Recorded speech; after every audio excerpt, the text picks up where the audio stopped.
दिनांक 1, 2, 3 पूर्ण भारत बंद करण्यात आले आहे। तसेच आधी जो कायदा चालक मालक यांना काढण्यात आला होता त्यामध्ये ॲक्सिडेंट झाल्यावर ड्रायव्हरला जामीन मिळत होता, पण आता जो नवीन कायदा काढण्यात आला आहे त्यात ॲक्सिडेंट झाल्यावर 10 वर्ष तुरुंगवास व 5 लाख रुपये दंड केला जाणार आहे। या कायद्यामुळे पूर्ण भारत पेटून उठला आहे।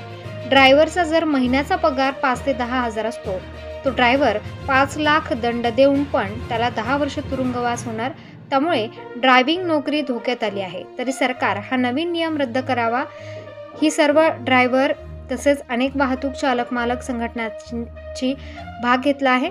तसेच पिंपळगाव बसवंत पोलीस स्टेशन येथे निवेदन देण्यात आले आहे।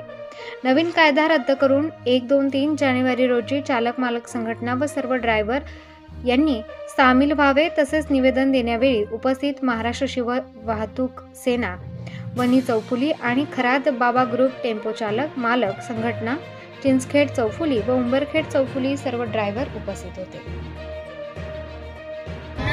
सरकारने जे ड्रायव्हरला 10 वर्षाचा कारवास आणि 5 लाख रुपये दंड असं दिलेलं आहे, तर हा काळा कायदा रद्द करण्यात यावा अशी आम्ही शासनाला निवेदन दिलेलं आहे। आणि 10 दिवसाच्या आत जर हे तोडगा निघाला नाही तर आम्ही चालक मालक पिंपळगाव बसवंत सर्व टोल नाका जाम करू, ही सरकारने नोंद घ्यावा।